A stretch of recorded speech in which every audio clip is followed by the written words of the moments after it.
Hey there, listeners. In this episode of Inspiring Women, I'm talking to Brenda Munoz, who is the Associate Benefits Director at the Laborers Funds Administrative Office of Northern California. She is responsible for serving the needs of 30,000 laborers in the state of California. Brenda is someone who takes the responsibility of servant leadership to actually a different level. I would say that when in talking with Brenda, she brought up how this is leadership to her is not just part of what her job is, it's a responsibility, not just a responsibility to her organization, definitely to the people that she serves, and as a Hispanic woman, to her community, to her parents, making her family proud of the work that she does. If we think about, what it means to be a Hispanic woman in leadership, we need to understand the statistics for women.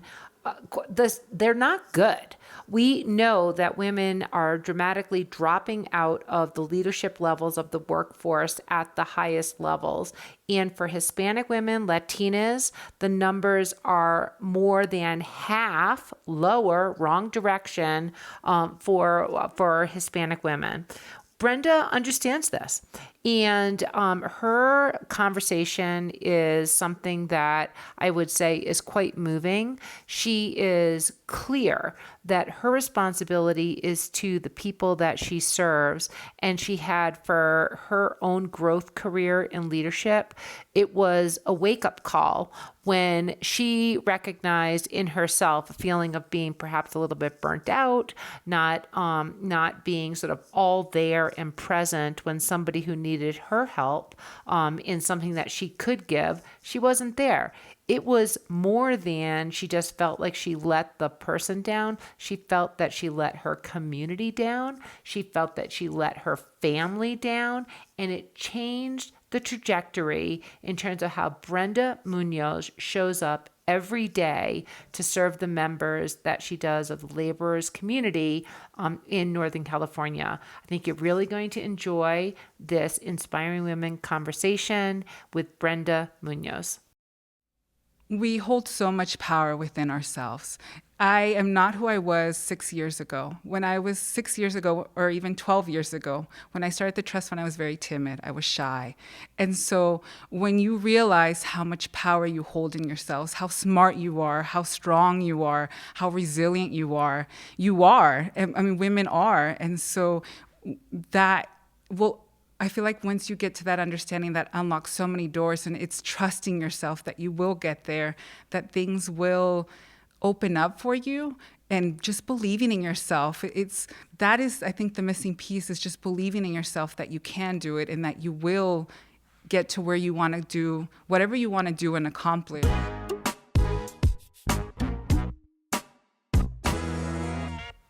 This is Inspiring Women. I'm Laurie McGraw, and I'm speaking with Brenda Munoz, and she is the Associate Benefits Director at the Laborers Fund of Northern California. Brenda, thank you so much for being on Inspiring Women. Thank you for having me. I'm happy to be here. Yeah, well, we're here in Scottsdale, which I'm really excited about because it's much nicer here in the desert. And we've been talking all day. We're at the Transparent Inaugural Voyages Conference, a conference of leaders, a conference of innovation. And Brenda, I'd like to start with just, first of all, what do you do? So as you said, I'm the Associate Director of Benefits. So I oversee the benefits division at the Laborers Trust Fund office. And so we manage the fringe benefits for all the laborers of Northern California out of the local unions. So I oversee the division that handles pension benefits, retirement, annuity, which is similar to a 401k, vacation, and then health and welfare benefits. We also process claims in-house. So I manage essentially half of the company. Yep, and it's a kind of a large company, right? Yes. I mean, so how many team members do you have? So in benefits, we have about 53 people now. Yeah, but in terms of the Oh, number of people that you have responsibility for. yeah. So our members or our laborers, it's about 30,000. Yeah, It's our quite a population. few, quite a Yes. few. So Brenda, you've been doing that for 12 years, and that is a nice amount of time to see a lot of change. So tell us about like when you started. Was this the career trajectory that you always dreamed of, or did you fall into it? Tell us about that. Yes, so I've only been associate director for 2 years. And so I've worked for the company for 12 years and I've had different positions. I actually fell into benefits by accident. I wasn't planning on joining benefits. And so at the time, I actually had come in through a temp agency because I was in between.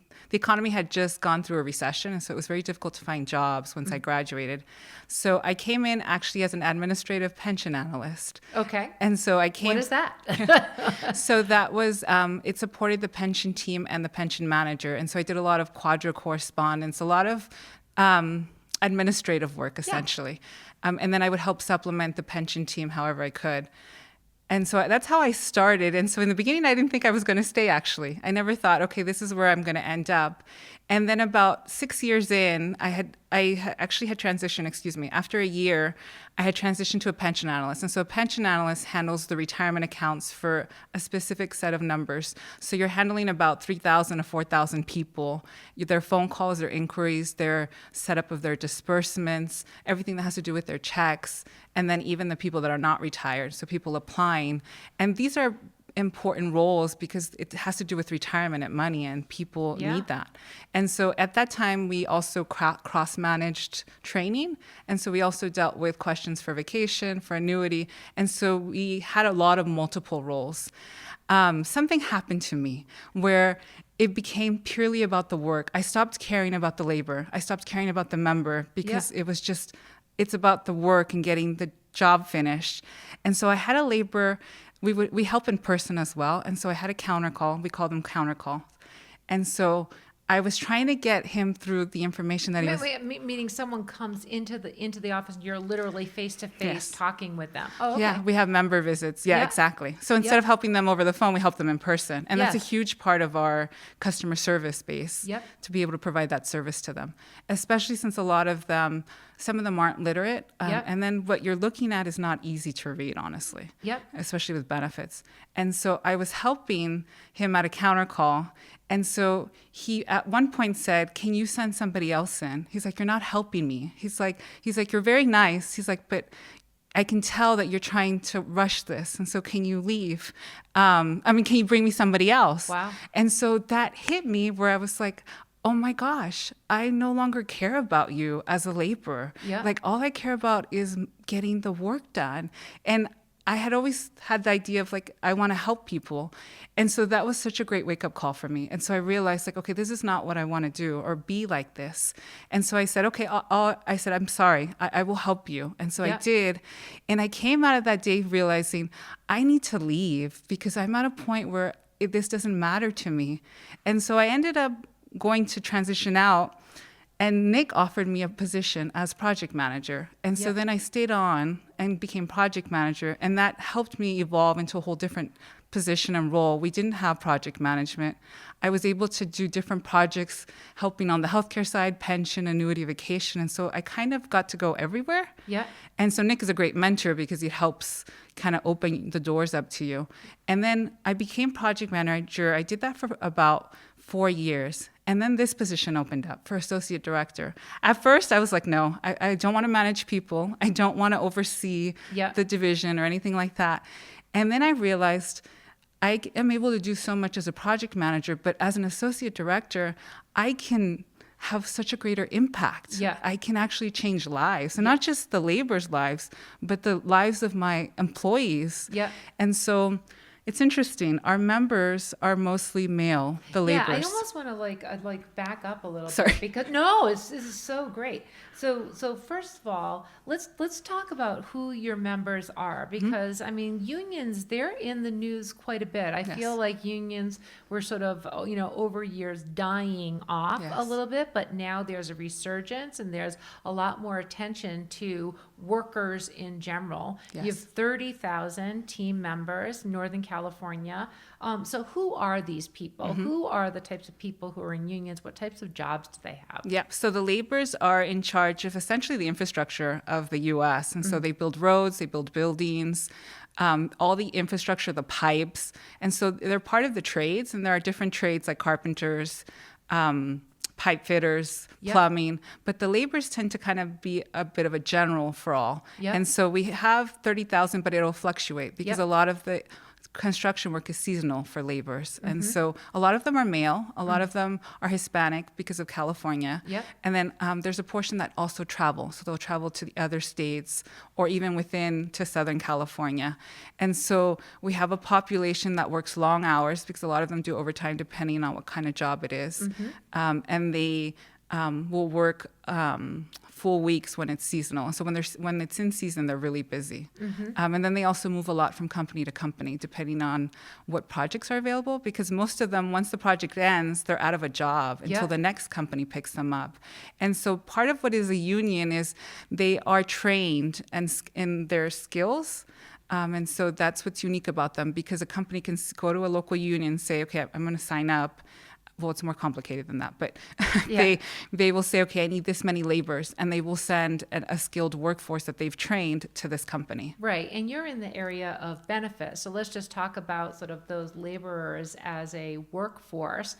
And these are not the type of people who are 9-to-5 jobs. These are long hours. These are not a lot of time for attention to their own health care and taking care of things that might be like wellness visits or other things like that. So when you had that experience personally of where you were just doing the work, maybe getting burnt out or just, trying to get through the tasks of the day and the wake up call, let's go back to that because, in terms of the people that you are serving and providing benefits for and therefore care, what was that moment? Were you just sort of waiting to be woken up or, what did it feel like? Yes, I can relate because I'm Hispanic. And the other thing that I can relate to is I always did the paperwork for my parents, right? Because they didn't speak and write English very well. And my mom actually doesn't speak and write. She speaks, she doesn't write very well. And so same thing for my father. He could speak English, but he didn't write it well. So I connect on a personal level to them, Yep. right? Because I want them to be treated how I would want someone Those to are treat my obstacles parents. to access. Those Yes. right there are barriers to getting because there might be confusion or lack of understanding because of a language barrier or Exactly. something like that. Exactly. And so when he told me that, it felt almost like I had failed.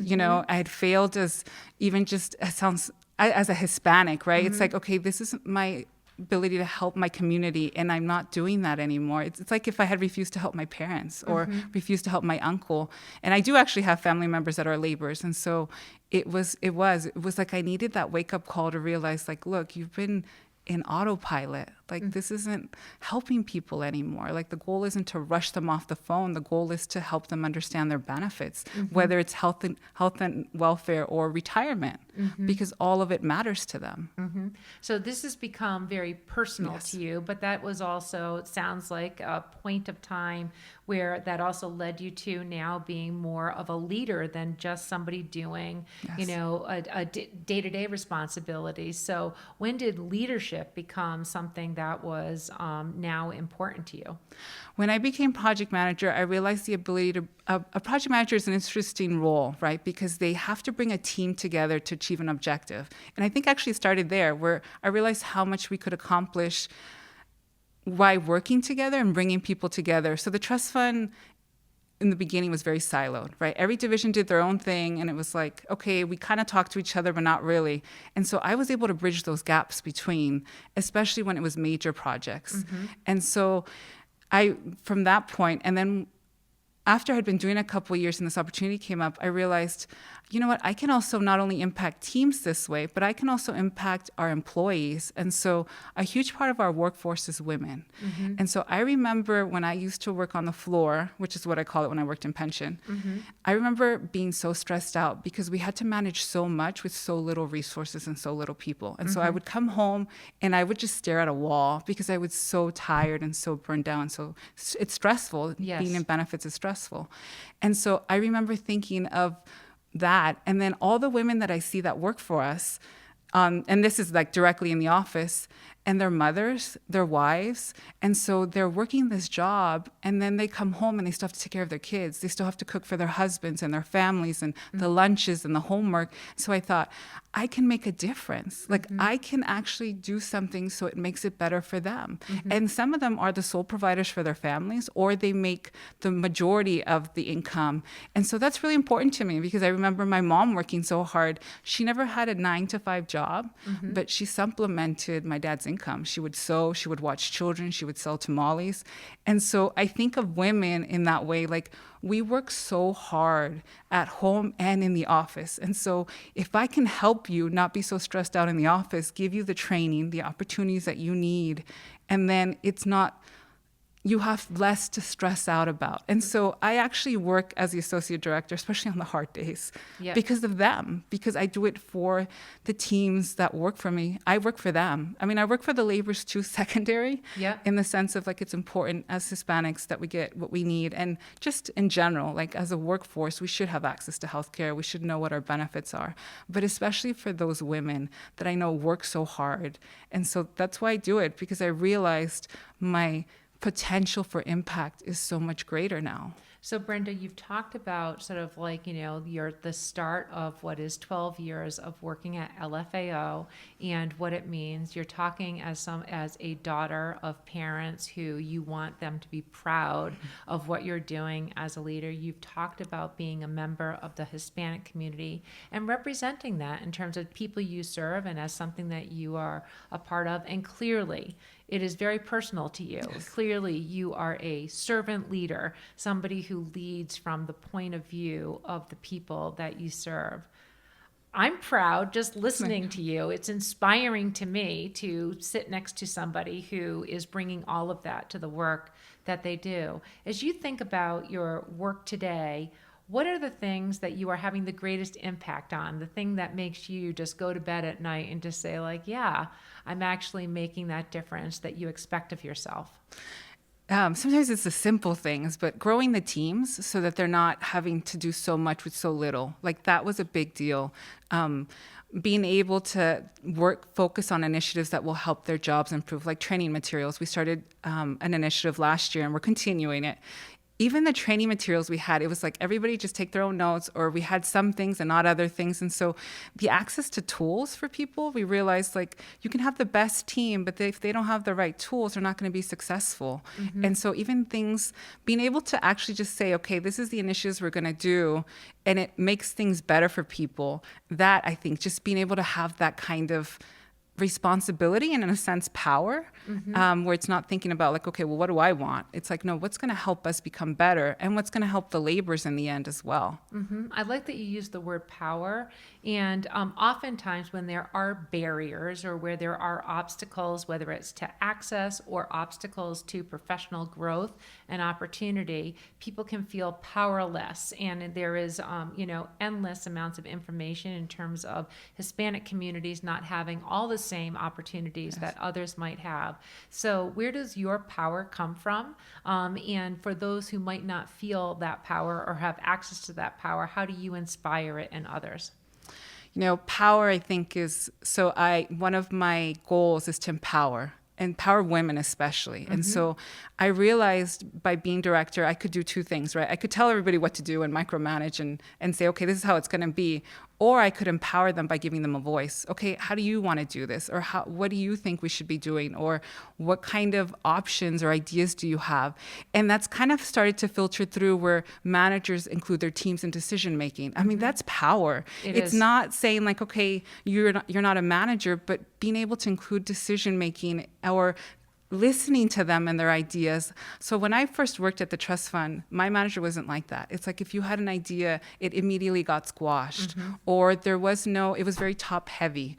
And so I was like, I don't want that. I don't want us to be like that. And so we have open communication where we have one-on-ones with people, and even just allowing them to present what they have, their challenges or their ideas. I mean, getting people to be honest is a different thing, but even just that door is huge. And so sometimes it's like simple steps can be empowering. What I've started to do is teach them as much as I can. So being project manager opened a lot of things to me. And so I've started to do, for example, teaching the managers how to do VLOOKUP or how to access our data tool so that they can run their own reports and they're not relying on people. Yes. So it's almost like self-reliance. I realized that's the thing. It's self-reliance. And so being able to have a voice and be self-reliant. Mm-hmm. Well, that is just amazing. So, Brenda, I'd love for you to just comment on, as you know, you're just so commanding in terms of how you're talking about what you do, the passion that you're bringing, the teams that you're working with. If you think about the work that you're doing and the impact that you're having, what's next? What are the next things that you're looking to conquer or bring forward in terms of the teams that you're working with? So it's funny because at Transparent here, we've been talking a lot at Voyages, we've been talking a lot about the experience. And so I thought, okay, what's our initiative next? And so part of it, I think, is going back to the teams and having a vision meeting, because I realized that's what we lack. Like, I've had initiatives when I started, but now it's like, okay, what are we going to do together? Yep. And that is the difference. It's like, okay, what's our vision? And part of one thing that I would like to do is improve the member experience, because experience has been a big word here. And I've been thinking about that the last couple of months. It's like, it's not about how to make us better customer service. It's how do you make the experience better, not only for the member, but for the employee. And so that is, I think, where I'm going next with this. And so I'm not done, because there's been struggles and challenges that have come from managing teams, from missteps. I realized we as women want to be perfect, or at least I do. And I realized it's really hard for me, like when there's a disconnect with employees. And so it's like, okay, how do we do this better?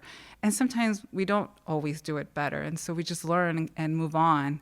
And so that's it. It's like, how do I make the employee experience better and the member experience better? The standard that you hold for yourself is always higher than what others do. And that sometimes is a lesson that you have to learn again and again. It's very clear that you have very high standards for yourself. I'm glad you're giving yourself a little grace, at times. Brenda, as we close out on this Inspiring Women conversation, I'd just love for you to comment, for others, for younger women who are looking to, follow in your footsteps of leadership, to find their own voice and their own way. What advice might you give them? We hold so much power within ourselves. I am not who I was 6 years ago. When I was 6 years ago, or even 12 years ago, when I started the trust fund, I was very timid. I was shy.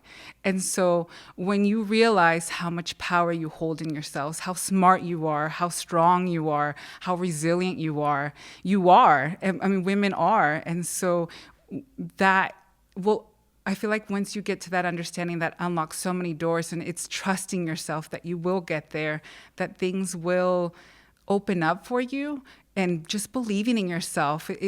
That is, I think, the missing piece, is just believing in yourself that you can do it and that you will get to where you want to do whatever you want to do and accomplish. It truly is that, because we do have the power. It's just saying, I recognize that I have power and that I can do this. Well, I hope that so many other younger women, and in particular Hispanic younger women, hear that from you. It is powerful to listen to it.